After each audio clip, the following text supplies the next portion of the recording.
guys, it's Celestorb45 here with Celestorb45. Hi.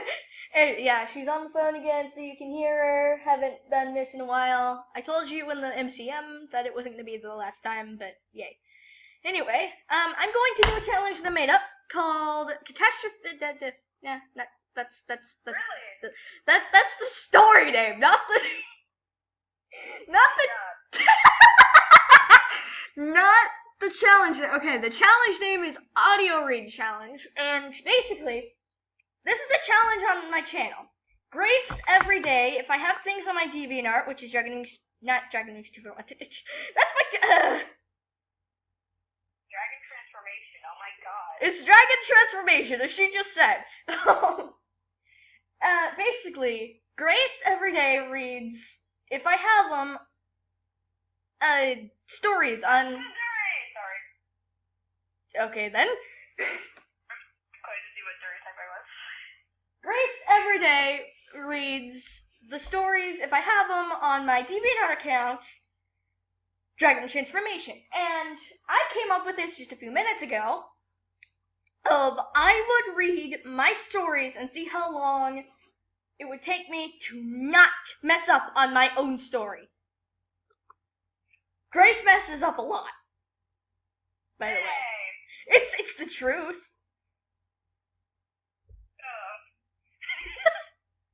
Anyway, so Grace, do you want to join in, or because it's gonna be the catastrophe? It's a catastrophe. It's a catastrophe. It's the cat. Oh my god, Katie,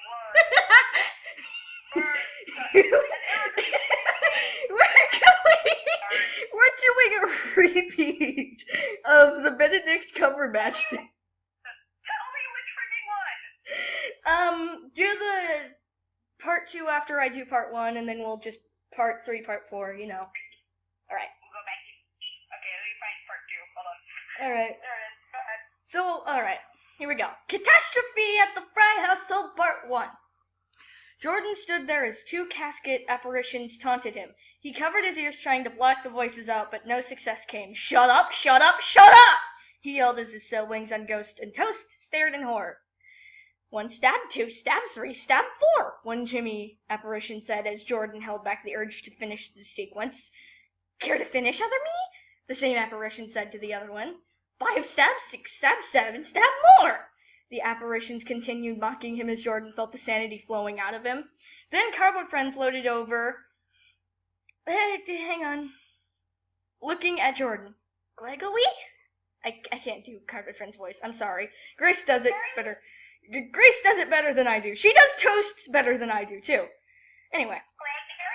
Ah, God, that's creepy. Anyway. Cardboard Friends said, seeing the red aura that is Jimmy's taking over Jordan's vibrant blue aura. Jordan looked at the cardboard Okay,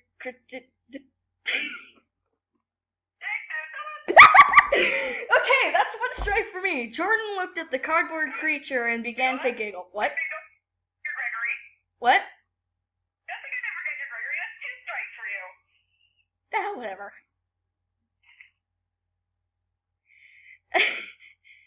Jordan looked at the cardboard creature and began to giggle as his eyes began to tint red. 3, 2, 1, his Jimmy apparition counted, as one eye fully became red while the other was still brown with a tint of red. Snap!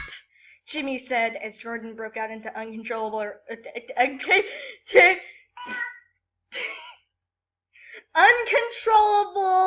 insane laughter. Into uncontrollable insane laughter. I put he right there. I don't. 5. That's 5. Laughter.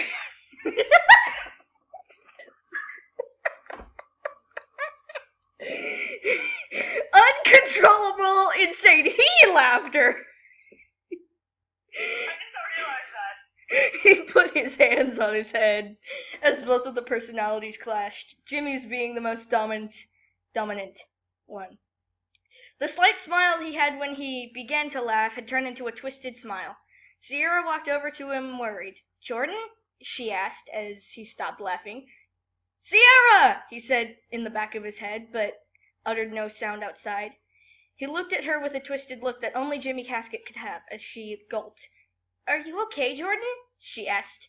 "Jimmy, I swear if you hurt anyone!" Jordan yelled. His eye was now a mahogany color and was turning red.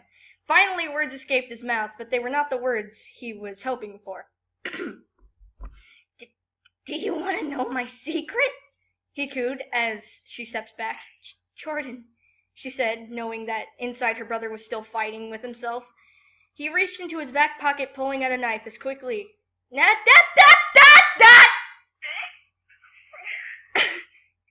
He reached into his back pocket, pulling out a knife quickly, as Toast jumped in, pulling out a sedative and sticking it into... 7? I love how you're counting these. Okay. Sticking it into Jordan's shoulder, making him pass out. "That'll give us enough time," Toast said, looking at Sierra, who was scared. "That won't keep him under for long, Johnny.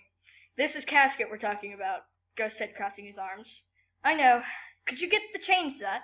Toast said as Ghost nodded. In Jordan's mind, "I can't believe you!" Jordan yelled. Yeah, Jordan said, yelling at Jimmy, who was standing there smugly. "Why? You created me," Jimmy said, grinning. "And I wish I didn't," Jordan said, crossing his arms, turning away from the murderer. "Ouch, that hurt you there. I don't know why. Autocorrect was just being weird that night." Jimmy laughed, stepping back. 9. Jimmy laughed, stepping back in front of Jordan. "Why can't you accept what you are?" he said, making Jordan look angrily at him. "I am not you," Jordan said. Okay, so I'm going to Catastrophe Part 2, but it's your turn to read. That's me. I'm a screwed up a lot, so... Beware! Beware, watchers. Shut up, like you did good. Catastrophe at the Fry household, Part 2. Toast changed... God dang it. 1. Toast chained Jordan to a chair as Mr. and Mrs. Fry stared at Toast. "Why did you chain up our son?" Mrs. Fry asked as Toast looked at her. "Something is very wrong with him, and now would not be the time to stay here. Just trust us with friends of his and his siblings," Toast said as Mr. Fry looked at his wife and they walked out. Jordan's jaw immediately struggled in the chain, his eyes gleaming red. "Let me out!" he yelled as his thing-like teeth clenched together. "I'm sorry, Mr. Jordan, but that isn't possible," Toast said, making Jordan struggle more. "I'm not chewing a Jimmy Casket!" Jordan yelled as his voice rang through the halls. "Just gonna call him Jimmy now." Sierra walked in as Toast pulled her aside.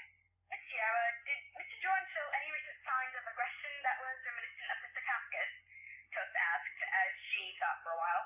"Well, yes, actually. He's been really aggressive when he got towards Naya, so we keep him from emptying the dishwasher. Sometimes I would hear him talking to himself and laughing uncontrollably in his room," Sierra said as Toast nodded. "Thank you for the information, Miss Sierra," he said, walking over to Jimmy and Ghost. "What was that?" That was me clearing my throat. I'm sorry, I'm having allergies. "Yeah, you're not the only one. He said, looking at Ghost with concern. "Yes, Johnny?" Ghost asked, looking at Toast. "Are you okay to be standing near him outside, seeing as if you're casketing as well?" Toast said as Ghost smiled. "I'm fine, but thanks for the concern, Johnny," Ghost said, looking back at Jimmy. "Okay, Jimmy, I know Jordan's in there, and I know he can hear me, so open the telepathic link so I can hear him and communicate," Ghost said, holding his arms. "As if, Johnny boy," Jimmy said, making Ghost flinch. "I hate it when you call me that," Ghost said, which gave Jimmy an idea. "Johnny boy," Jimmy said, smiling maliciously as Ghost balled his hands into fists, making Toast looking concerned. "Sir?"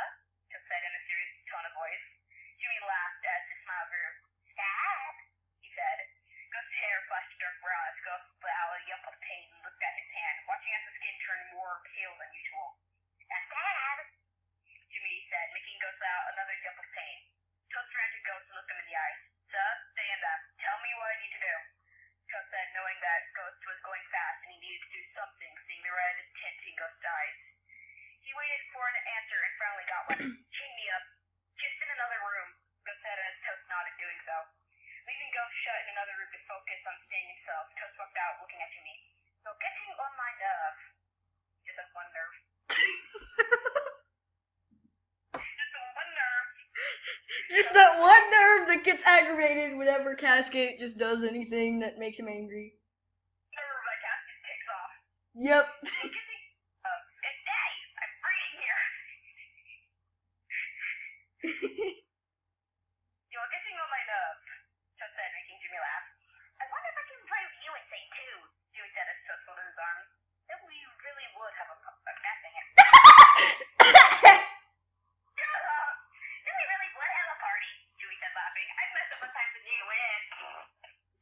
Whatever. You messed up 9 times, I messed up like 3. Yeah, you did. Anyway, here we go. This is already a 10-minute video. Holy crap. I just want to save the last 2 for the next video. Yeah, okay. Because I only have 15 minutes on the recorder. So, bye guys! Say bye to Celestorb45. We'll probably do a part 2 here pretty soon, but I don't know when. She can do stuff all day. So, I don't know how long Mom and Don are going to be gone looking at open houses, though. I know. Anyway, bye!